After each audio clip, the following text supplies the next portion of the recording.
Hai T-Friends, kembali bersama saya Robinson Sinurat dalam program Jadi Teladan. Topik kita hari ini adalah jadi profesional yang berkualitas. Seperti biasa, kita masih mengikuti protokol kesehatan dengan menjaga jarak atau physical distancing. Nah, teman-teman T-Friends, banyak banget nih yang akan wisuda sebentar lagi. Hal-hal apa saja sih yang perlu kita persiapkan? Kali ini kita kedatangan dua tamu yang luar biasa. Tamu kita yang pertama adalah Mbak Agustina Samara yang biasa kita sapa dengan Mbak Tina. Saat ini Mbak Tina bekerja di Dana sebagai Chief People Officer. Selamat datang Mbak Tina di Tanoto Foundation Center. Hai Obin, senang banget ketemu di sini. Halo, kemudian tamu kita yang kedua adalah Mbak Dita Eka, dan Mbak Dita ini sekarang bekerja di RGI sebagai Talent Acquisition Manager. Selamat datang di Tanoto Foundation Center, Mbak. Terima kasih Obin, hai T-Friends. Ya, baiklah T-Friends, satu langkah sudah selesai nih. T-Friends sudah pada lulus kuliah ya kan? Jadi apa the next step setelah itu? Pastinya cari kerja. Nah langsung aja nih kepada Mbak Tina. Kira-kira nih Mbak Tina, apa sih yang perlu dipersiapkan oleh T-Friends sebelum mereka lulus kuliah? Nah, menarik untuk aku share di sini kepada teman-teman T-Friends gitu. Yang harus dipersiapkan adalah skill setnya mereka untuk siap kerjanya gitu ya. It's not about your degree atau your major gitu ya dari background yang mana, tetapi adalah siap kerja dari segi mental gitu. Karena di real life itu bukan hanya bicara textbook yang kita pelajari, tapi juga bagaimana you deal with people, you deal with all the situations. Nah, ini untuk bisa membantu mempersiapkan mental itu. Karena kalau kuliah itu kan ada ujiannya, kemudian ada waktu time plan-nya. Sementara kalau di kerjaan itu mereka harus lebih punya self time management sendiri, kemudian harus proaktif ya, approach teman-teman yang lain gitu kalau misalkan nggak tahu. Hai sih. Nah, tadi Mbak Tina nih mention tentang skill nih. Kalau menurut Mbak Tina nih, skill apa aja sih yang saat ini harus dimiliki oleh kaum milenial atau teman-teman yang mau lulus nih, yang sebentar lagi akan lulus? Ya. Secara akademik scoring boleh tinggi gitu ya, tetapi bagaimana how you communicate your ideas, how you communicate your performance itu akan sangat penting sekali gitu ya. Pada saat interview bukan hanya bicara interview performance, tapi kita bisa melihat bahwa IP tinggi tetapi kemudian pada saat bekerja dia tidak bisa mengartikulasikan idenya, itu sulit gitu kan. Kita nggak mungkin bisa zuzon ataupun baca pikiran orang ya, jadi communication skills needed here. Lalu yang kedua adalah bagaimana juga mental untuk bisa dealing with people, jadi empatinya sama konflik manajemennya juga harus ada. Nah, saya saranin buat T-Friend apalagi dengan yang mau deket-deket lulus ini ya, coba cari magang ya, ataupun terus mencoba untuk bisa berkolaborasi dengan bereksperimen ya, jadi tidak hanya teori tapi benar-benar diimplementasikan gitu ya Mbak Tina ya. Ikut organisasi-organisasi ataupun webinar-webinar yang bisa ada interaksi sosialnya juga. So you can develop your communication skills as long as dealing with peoples-nya juga gitu. Apalagi kalau mau memang bersaing di dunia startup yang saat ini lagi happening di Indonesia gitu ya Mbak Tina ya. Apalagi kalau startup itu kan cepet banget ya. Iya. Baru ngomong satu, kemudian besok harus ada kerjaan dua lagi gitu. Jadi benar-benar harus fleksibel banget ya gitu. Iya, jadi aku mau ngomong skill yang ketiganya adalah multi skilling ya, perlu gitu. Nggak bisa cuman satu tok gitu nggak ya. bisa satu tok. Kalau dari Mbak Dita nih, menurut pengalamannya Mbak Dita, bagaimana sih persaingan sekarang ini gitu loh? Persaingannya cukup ketat ya, karena kalau dibilang sekarang banyak yang mencari kerja, tapi sebenarnya kita sebagai rekrutmen, talent acquisition itu juga susah mencari kandidat yang cocok. Agak lucu sebenarnya, banyak yang lamar tapi kita juga pun pemilihnya. Jadi milih yang memang bisa survive secara mungkin culture fit, kemudian dia juga kita harus lihat pengalamannya, kecocokannya dengan pekerjaannya. Setelah diseleksi dengan ketat itu, belum tentu juga dia bisa survive untuk sampai ke akhir gitu ya. Ya nggak akhir juga sih, tapi maksudnya untuk kita kan maunya yang bisa meniti karir gitu di company kita gitu. Kita tidak mau yang baru diajarin sebentar, setahun keluar gitu. Jadi ilmunya itu sayang gitu. Mungkin kita langsung jam nih ya mengenai anak milenial nih yang seperti disebutkan oleh Mbak Dita tadi. Bahwa baru sebentar keluar. Itu tuh sering banget nih ya. Sekarang ini nih it's happening, right? Jadi anak milenial sih 6 bulan setahun keluar. Nah, kalau menurut pengalamannya Mbak Tina nih, apa sih penyebab itu terjadi? I echoing gitu ya dari Mbak Dita gitu ya. Karena memang sebenarnya bisa dilihat bahwa aku nggak bisa generalisir semuanya bahwa itu jadi Based kutu on your loncat gitu ya. personal Tapi experience lah. I can see bahwa kenapa teman-teman itu bisa 6 bulan terus langsung keluar atau 1 tahun langsung keluar, karena generasi ini sepertinya kalau gue bilang kayak aku tahu apa yang aku mau gitu ya. Jadi karena memang mereka punya IQ dan kecepatan untuk belajar itu luar biasa gitu. Jadi Google, cuman dengan Google aja kan bisa langsung tahu gitu ya. Jadi within 6 bulan mereka bisa sudah paham secara knowledge base. But yang suka dilupakan adalah setelah 6 bulan ataupun 1 tahun, gue udah tahu semua nih Mbak. Sekarang can you promote me? Can you move me to the other functions gitu. Nah, itu yang aku kemudian kasih nasihat gitu. Iya, lu udah tahu nih dari segi knowledge, tetapi kan bukan berarti sudah tahu itu berarti mahir. Mahir, betul. Nah, kita suka melupakan nih buat friend gitu, bahwa apa yang sudah kalian tahu tapi belum tentu mahir. Nah, kemahiran itu butuh waktu. Butuh waktu. Dan itu yang Proses. suka lupa. Ya, Maunya instan gitu ya. Udah 6 bulan, setahun nggak dapat promotion, udah tahu gitu langsung pindah. Padahal belum katam lah kata orang gitu ya. Kalau Mbak Dita sendiri nih, di tempatnya Mbak Dita di RGE, skill apa sih yang sekarang ini lagi dibutuhkan banget?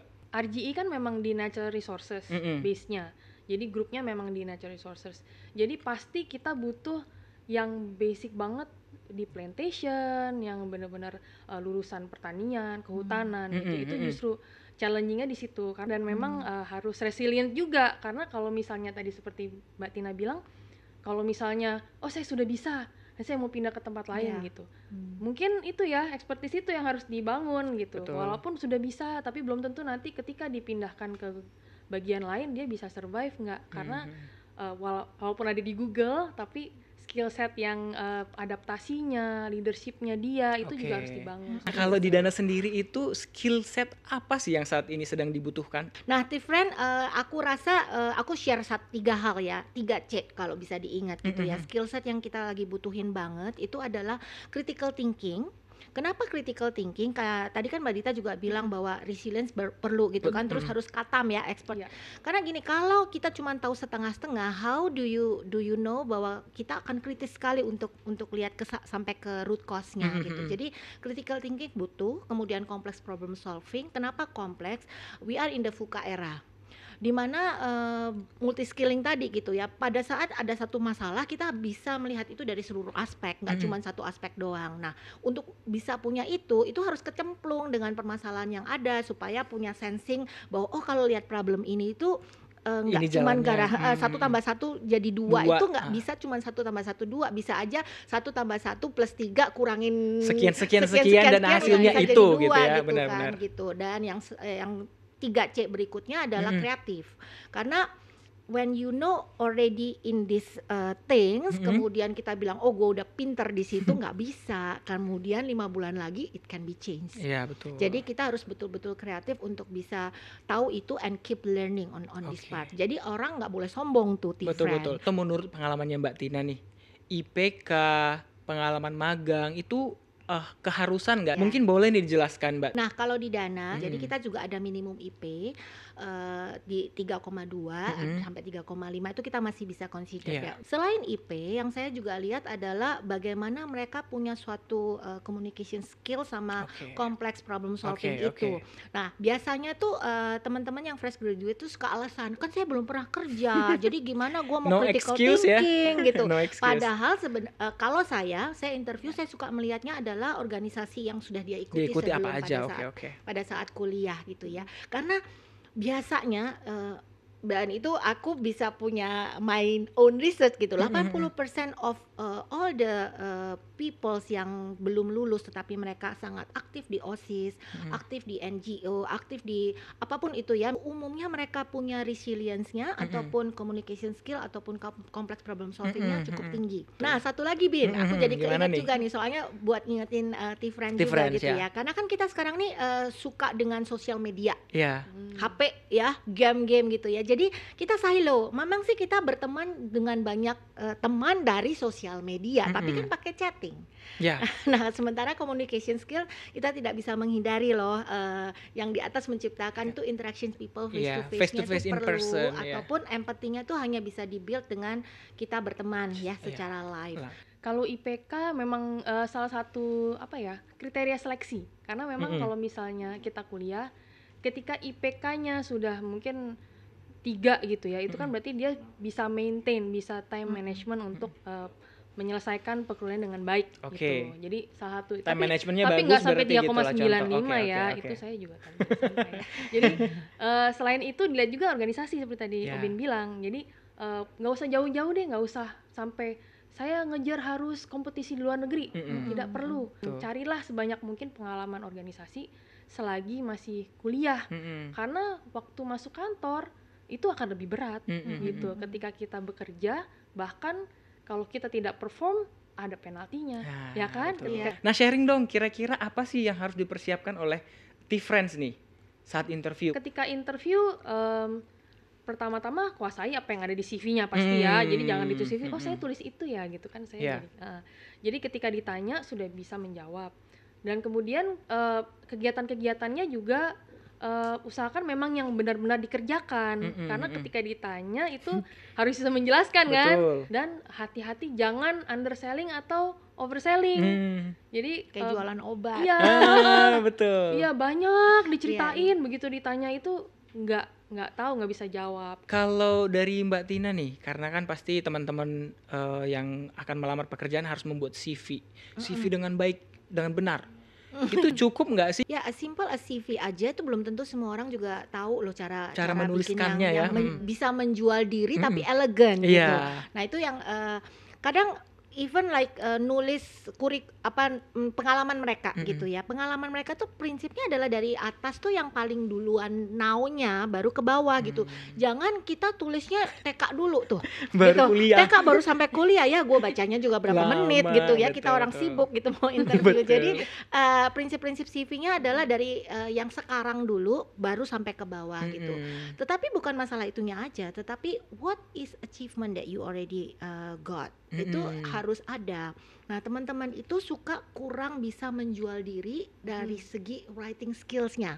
Sebab gini, ya memang sih kata orang bahwa ya interview tuh untung-untungan. Enggak juga loh. CV Anda bagaimana semenarik mungkin supaya nggak di-reject upfront bahasa kita di HR gitu ya. Artinya nulis CV-nya aja masih berantakan, lu nggak bisa jual diri pakai dibuang ya. Iya gitu. Padahal mungkin ketika kita gali sebenarnya qualified, kontennya ada, tapi kan ya memang beginilah proses alam begitu ya. Jadi CV itu harus dibuat. Nah, CV dibuat, achievementnya harus ditulis gitu. Untuk interview, Mbak Tina, be yourself gitu, jangan overselling.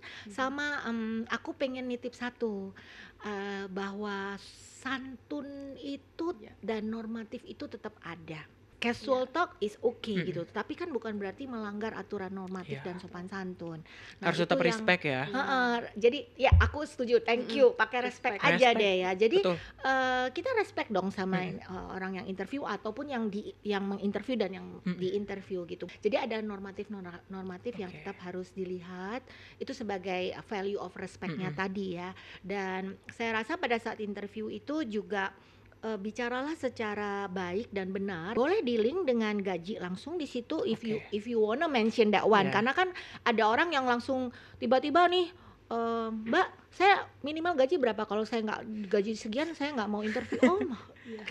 Fine gitu, nggak apa-apa juga. But when you talk about the salary, when you talk about what kind of position that you want, itu dengan communication skills yang tadi saya bilang baik ya. Menurut pengalamannya Mbak Tina, untuk teman-teman yang fresh graduate yang baru kerja gitu tuh ada culture shock nggak sih? Dan kira-kira apa nih masukan buat teman-teman T-Friends yang mau bekerja? Ya, culture shock pastinya iya. Jadi untuk bantu culture shock tersebut, di Dana kami melakukan orientations program. Jadi untuk bisa bantu ke sana. Namun aku titip juga ke T-Friends-nya adalah untuk supaya bisa punya adaptasi yang baik. Karena gini, even dari fresh grad ke organisasi ataupun akan pindah ke organisasi yang lain pasti ada culture shock. Nah, culture shock itu akan bisa dimenangkan atau bisa di fine tune dan kita nggak cepet baper gitu ya. Apalagi anak zaman sekarang ya, mudah baper ya. Iya, itu adalah dengan adanya 4 quotient kalau aku bilang. Jadi not enough untuk IQ, sudah kenal EQ, emotional quotient gitu, aku tambahin 2 gitu, adaptability quotient. Karena dengan adaptability quotient gitu, kita cepat sekali beradaptasi ya. Nah, dengan beradaptasi itu dibantu yaitu teman-teman harus punya people skills-nya kuat. Jadi bisa dealing kalau aku tahu nih orang ini tipenya kayak gini gitu. Jadi gua approach-nya kayak gimana. Nah, itu harus ada adaptability karena even di satu organisasi pindah dari satu unit ke unit yang lain pun with the different leadership that will be adaptasinya butuh. Sama C yaitu CQ ya, culture quotient. Kalau orang itu nggak punya sensing di situ dia akan kaku ya, dan kaku jadi stres. Betul. Kalau udah stres productivity menurun. Karena nggak fokus lagi juga untuk kerja ya. Betul, karena kan kalau dia stres EQ sama IQ-nya kan nggak jalan. Dan itu sangat bahaya.